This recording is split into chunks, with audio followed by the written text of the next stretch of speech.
allant sur les réseaux sociaux, j'ai pris connaissance d'une ville à l'intérieur de l'Afrique du Sud, donc une ville en Afrique interdite aux Noirs. Et la ville s'appelle Orania. Je vous laisse avec le reportage de cette personne qui est allée visiter cette ville en question. Et on va commenter la vidéo juste après. J'infiltre la ville interdite aux Noirs en Afrique du Sud, là où les non-blancs n'ont pas le droit de vivre, d'étudier ni même de se faire soigner. Une fois arrivé dans la secte d'Orania, j'ai été redirigé vers une sorte de faux office du tourisme et j'ai été forcé de prendre un guide gratuit qui va me suivre pendant toute la visite, comme en Corée du Nord, pour pas que je filme des choses compromettantes ou que j'aille poser des questions aux habitants. Ils ont direct flairé que j'étais journaliste, donc là je suis mal barré. Donc là le gars il me fout tout seul à l'arrière de sa camionnette, il enfile son petit micro pour me balancer que de la propagande à la gueule. Il commence la visite en me disant qu'ils sont pas racistes et que les vrais racistes c'est les Noirs. Ça annonce la couleur. Il enchaîne en me montrant le magasin de vêtements d'Orania. Il y a 2 entrées différentes pour les hommes et les femmes n'ont pas le droit de rentrer dans le magasin de vêtements pour hommes ni d'acheter des vêtements là-bas. Ok. Ici on peut tranquillement acheter des t-shirts pour enfants avec des photos des complices de l'apartheid. C'est des tarés, bienvenue dans les années 1700. D'ailleurs dans les magasins tous les jeux pour enfants étaient basés sur la religion protestante. J'avais l'impression d'être chez les Mormons. Ils ont même leur propre monnaie qui s'appelle la Aura, qui n'existe que à Orania. Ils ont leur propre banque centrale, ils ont leur propre école interdite aux Noirs et même leur propre hôpitaux. C'est-à-dire si vous êtes noir ou juif et que vous êtes en train de mourir, vous pourrez même pas vous faire soigner là-bas. Ils ont même leur propre police. Ici, la police sud-africaine n'intervient pas. En plus, ici, si vous allez pas à l'église, vous pouvez vous prendre un avertissement. La ville a été fondée par l'un des fils de l'architecte de l'apartheid. Après quelques années de la libération du pays par Nelson Mandela, il a acheté 8000 hectares de terre auprès du gouvernement pour créer sa ville et ne jamais se mélanger avec les Noirs. Aujourd'hui, pour être résident d'Orania, il faut suivre une procédure de recrutement très stricte. Il faut passer toute une série d'entretiens et il faut être blanc, de culture afrikaner et être chrétien protestant. C'est-à-dire si vous êtes noir, juif ou musulman, vous pouvez tracer votre chemin, même les catholiques. Vous pourrez jamais vivre ni même travailler ici.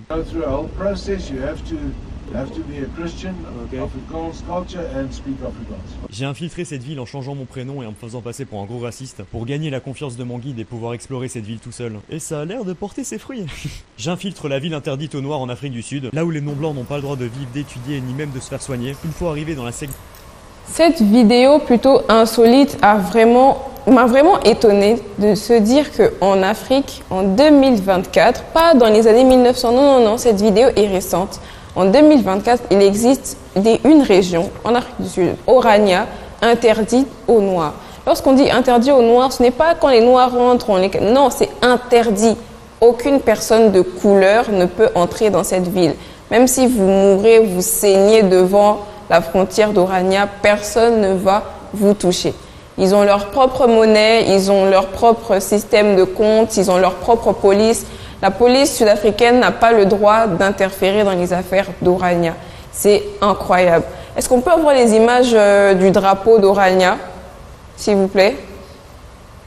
C'est un drapeau plutôt enfantin, on peut dire comme ça. Il est orange et bleu et il y a un enfant qui se replie les manches parce que soi-disant, c'est eux qui ont bâti l'Afrique du Sud et que sans les Blancs, l'Afrique du Sud ne serait pas ce qu'elle est aujourd'hui. Vous avez une opinion sur... Ce qui n'est pas tout à fait faux. Oui, ce n'est pas tout à fait faux, mais quand même.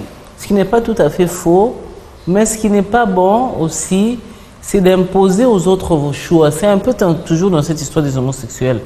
Ok, d'accord, vous ne pouvez pas leur imposer des choix. Laissez-les libres de faire ce qu'ils veulent, de choisir ce qu'ils veulent. Mais eux, en contrepartie non plus, ne vont pas imposer leur choix aux autres. Donc, moi, c'est quand même assez choquant. Vous venez sur un territoire où, même si vous dites que c'est vous qui avez amené l'esprit de l'infrastructure, moi, je n'appelle pas ça forcément évolution. Vous avez mis de l'infrastructure, d'accord. Européenne, parce qu'il y avait déjà des infrastructures africaines exactement. Ici. Mais aller jusqu'au niveau de faire ce qu'ils font, interdire et tout, je pense que à un moment, ça finira pas parce que c'est important et qu'il faut de l'hégémonie et tout ça. Non, ça finira seulement de soi-même parce qu'ils se rendront compte que ils sont comme les doigts de la main. Un seul doigt ne peut pas nettoyer tout le visage. Et puis en plus, c'est aujourd'hui en 2024 parce qu'on ne sait pas les arrêter, peut-être parce que économiquement ils ont des contributions fortes, peut-être parce que sur le plan des infrastructures ils ont quelque chose à dire, mais en réalité ils finiront par tomber. Oui. Pas parce que le noir on doit avoir pitié de lui, non. Non, mais... Non, C'est très difficile de vivre enclavé comme ça. Ouais, généralement, les sociétés enclavées et toujours solidaires, on va dire. Parce que qu'on le veuille ou non, aujourd'hui, dans ce qu'ils font, il y a toujours un noir dans un fond.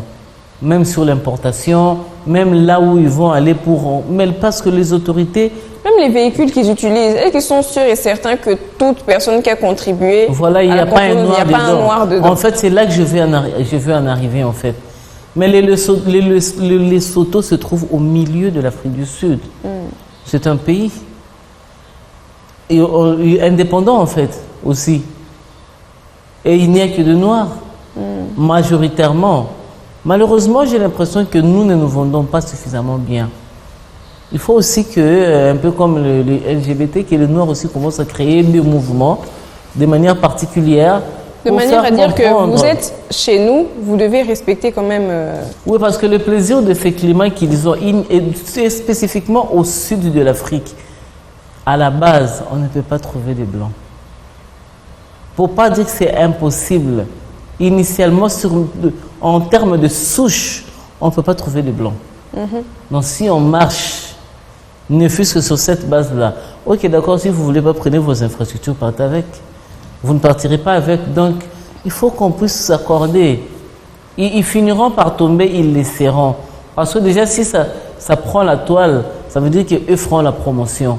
Mais en même temps, ça prend aussi la toile, il y aura aussi contradiction. Oui, il y a de nombreuses personnes vont sûrement commencer des associations pour bannir Orania et ce genre de choses. Ça devrait vraiment avoir lieu parce que ce n'est pas normal. Vous êtes chez nous et vous créez, vous acquérez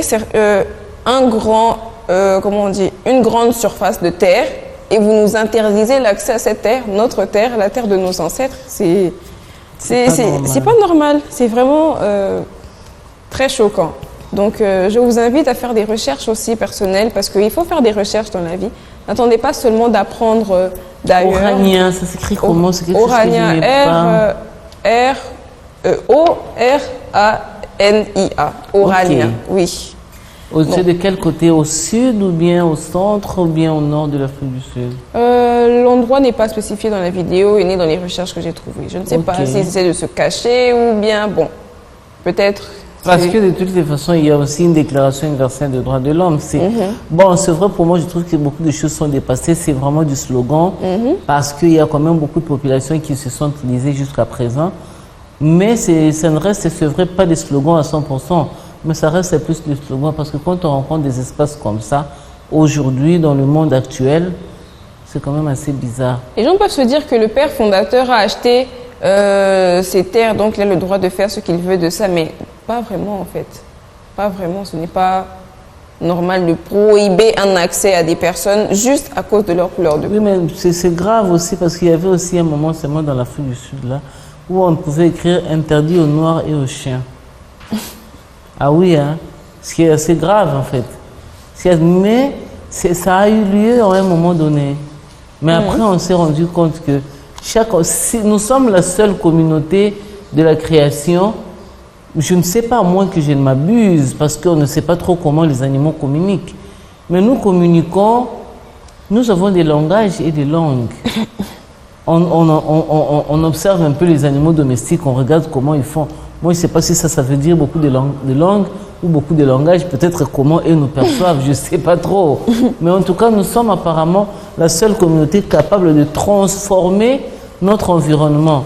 Si nous-mêmes, pour des histoires d'ici-bas, exiger aux gens d'aller à l'église, sinon on va faire ceci, et après, au final, vous ne savez pas vivre avec les gens qui ont d'autres couleurs, juste parce qu'ils ont une autre couleur.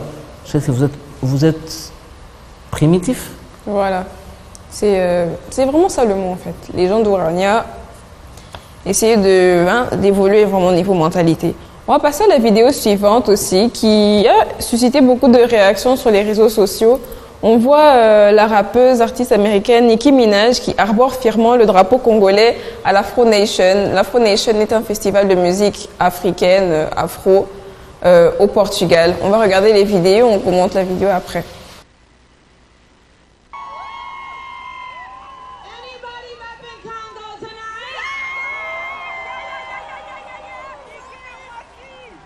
Well, by the looks of things, Congo is a very beautiful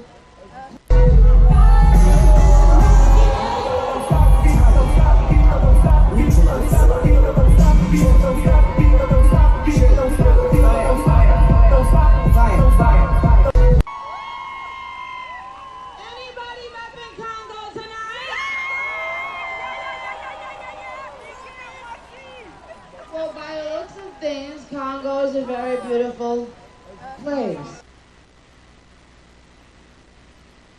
Donc cette vidéo, on sait tous que les Congolais, dès qu'ils voient un étranger avec un drapeau, automatiquement, ils doivent lui donner la nationalité.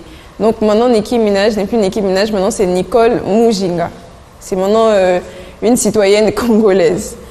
Cette vidéo a quand même fait plaisir au cœur parce que même si elle n'a pas forcément parlé de la situation sécuritaire qui se passe à l'est de la RDC, le fait que ce soit une personne connue, il y a beaucoup de gens qui ne connaissent pas l'existence de la RDC. Le fait que Nicki Minaj soit une personne aussi autant sous les feux des projecteurs va faire que les gens vont se demander c'est le drapeau de quel pays. Et lorsqu'ils vont forcément chercher la RDC, ils verront ce qui se passe à l'est et ça permet de mettre la lumière quand même sur ce qui se passe à l'est du pays. Cette vidéo, on peut voir que ces images sont les images du festival Afro Nation, qui est un festival, un événement musical international qui célèbre la culture africaine et la diaspora africaine à travers la musique. Comme on disait plus tôt, le foot et la musique réunissent vraiment les peuples. Organisé dans de divers endroits emblématiques à travers le monde, Afro Nation propose une programmation variée incluant des artistes de renom issus du continent africain ainsi que la diaspora, couvrant des genres tels que l'afrobeat, le dancehall, le reggae, le hip-hop et plus encore. Donc voilà, c'est tout pour ça parce que c'était juste histoire de vous montrer ce que j'avais vu sur les réseaux. On va passer à la troisième vidéo aussi qui est intéressante sur la liberté financière. On la regarde juste maintenant. Les femmes ne s'en rendent pas toujours compte. C'est-à-dire que les femmes, quand elles sont mariées et qu'elles ne travaillent pas, donc dépendantes totalement économiquement du mari, ont l'illusion, je dis bien l'illusion, qu'elles ont un pouvoir. C'est comme les femmes bourgeoises, si vous voulez. Elles croient qu'elles ont une voiture, des visons, des bijoux, alors qu'en fait elles sont la vitrine de représentation du mari. Et tous les pouvoirs qu'elles tiennent, elles les tiennent par procuration, par délégation du mari. La meilleure preuve, c'est que quand il arrive un problème dans le couple, et quand le mari ou la femme, tous les deux décident de se séparer, la femme qui n'a jamais travaillé découvre brusquement qu'elle n'a rien. Et ça limite singulièrement sa liberté même de se séparer. On peut difficilement condamner une femme de 45 ans ou de 50 ans qui acceptera n'importe quelle situation, même les plus humiliantes de la part de son mari, et qui ne divorcera pas, qui ne se séparera pas de lui parce que tout simplement, économiquement, elle dépend de lui, elle ne peut pas à ce moment-là trouver du travail ou se recycler. Alors je pense que les rapports dans le couple sont meilleurs si aucun des deux ne dépend de l'autre. Moi je prétends même, je vais jusqu'à prétendre que les femmes économiquement indépendantes doivent faire mieux l'amour que les vôtres. Parce que précisément elles se sentent totalement libres dans ce rapport qui n'a de sens que dans une totale liberté. Les femmes ne s'en rendent pas toujours compte. C'est-à-dire que les femmes, quand elles sont mariées et qu'elles ne travaillent pas, donc dépendantes totalement économiquement du mari, ont l'illusion, je dis bien l'illusion, qu'elles ont un pouvoir. C'est comme les femmes bourgeoises, si vous voulez. Elles croient qu'elles ont une voiture, des visons, des bijoux, alors qu'en fait elles sont la vitrine de représentation du mari. Et tous les pouvoirs qu'elles tiennent, elles les tiennent par procuration, par délégation du mari. La meilleure preuve, c'est que quand il arrive un problème dans le couple, et quand le mari ou la femme, tous les deux décident de se séparer, la femme qui n'a jamais travaillé découvre brusquement qu'elle n'a rien. Et ça limite singulièrement sa liberté même de se séparer. On peut difficilement condamner une femme de 45 ans ou de 50 ans. La vidéo a tout dit. La liberté financière est la base même d'une relation stable. Il ne faut pas dépendre nécessairement de son homme financièrement parce que c'est très dangereux. En cas de désaccord, lorsque vous aurez 40 ans, 50 ans, vous serez contraint de rester parce que vous ne possédez rien en fait. Vous vous rendez compte qu'au bout de toutes ces années, c'est lui qui avait tout et vous n'avez rien. On n'a malheureusement pas le temps de commenter cette vidéo davantage. On va tout de suite passer à la rubrique suivante.